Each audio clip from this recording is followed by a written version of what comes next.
Ilang bahagi ng Tomas Morato, Quezon City ang isinara para sa bigyan daan ng isang car-free Sunday activity na nakatuon sa kalusugan. Nagbabalik si Denise Osorio. Ang kalsadang nakasanayan nating dinadaanan ng kotse. Sa Tomas Morato sa Quezon City, tila isang Sunday playground na ngayon para sa healthy living. Sa programang Pinasigla Kalyesugan ng Department of Health, hindi lang car-free Sunday ang kalsada dahil kasabay rin ang isang healthy market at mga iba't ibang health zones. Maliban pa sa walking, jogging, pagbabike, patok na batok ang Zumba sessions at mga libreng pa-check-up. Ayon sa DOH, hindi lang pampapawis ang araw na ito dahil one-stop na pati ang kanilang mga serbisyo. Inutos na ng Pangulo at nandito tayo ngayon, nilo-launch natin to para gawin talaga sa lahat ng local government. We're promoting really healthy lifestyle. Ang advantage itong mga open spaces, walang kotse, that means wala kang carbon monoxide, makaka-inhale kayo ng fresh air. Tapos yung social networking, it's very good for mental health. Open spaces are always good for mental health. And dinagdagan namin ng services. May dental booth, may blood donation, may HIV testing, may TB testing, may health literacy, at marami pang iba. May doktor na pwede magkonsulta.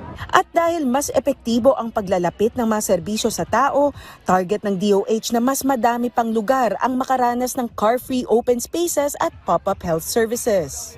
Gusto natin buong Pilipinas. Sana po buong Pilipinas, lahat ng ating local chief executive, sana lahat ng mga mayor maging model na ito.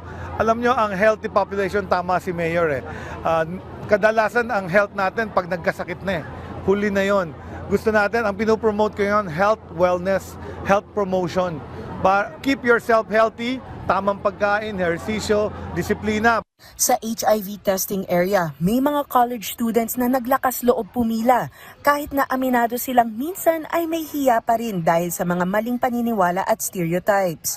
Para kay Arla, na nahiyang humarap sa kamera, mas kailangang palakasin ang kaalaman at kailangang palitan ang paghusga ng suporta.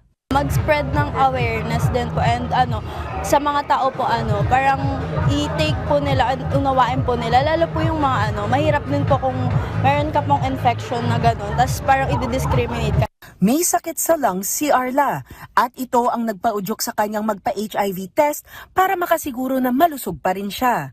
Pero dagdag ni Arla, hindi na dapat pang maghintay na magkaroon ng sakit para lang magpatingin, lalo na't may mga libreng pa-check-up at testing na ang pamahalaan. Ayon naman kay Allen Nara na isang HIV advocate, malaki talaga ang tulong kapag may testing na dinadala sa community. Aniya, kahit libre ang HIV testing, hindi pa rin ito madaling mapuntahan ng lahat. In the modern world na, HIV is actually so rampant. So, taking the initiative to get an HIV test is actually good kasi malalaman mo kung reactive or non-reactive ka ba talaga. So you can be safe to your next intercourse. Binigyang diin din ni Allen na isang masusing paraan para sa prevention ay ang awareness at hindi ito ituring na biro-biro lamang. Kailangan nating maging aware more kung ano ba talaga ang gamit ng safe sex, ang safe contraceptives and all para magkaroon ng initiative ang lahat ng Pilipino na magpa-HIV test and promote safe sex po. At hindi lang HIV testing ang pinilahan. Sa free dental checkup, may mga nag-grab ng opportunity dahil tulad ni Joanna, madalas na iuurong ang dental health dahil sa presyo. Sa amin po kasi, bihira lang pong may ganito, tapos mahal po yung mga presyo po pag nagpa-cleaning, ganyan. Yung ipon ko, hindi siya nababawasan kasi may mga libre po katulad nito. So, ayun po, malaking help po siya. Siguro mga nasa half po ng allowance ko.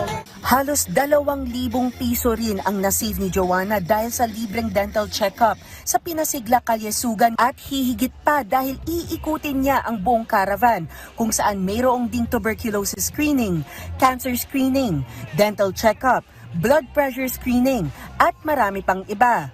Target ng DOH na mas dumarami pa ang mga car-free open spaces sa buong bansa, hindi lang sa Quezon City para sa mas mabuting kalusugan ng bawat Pilipino.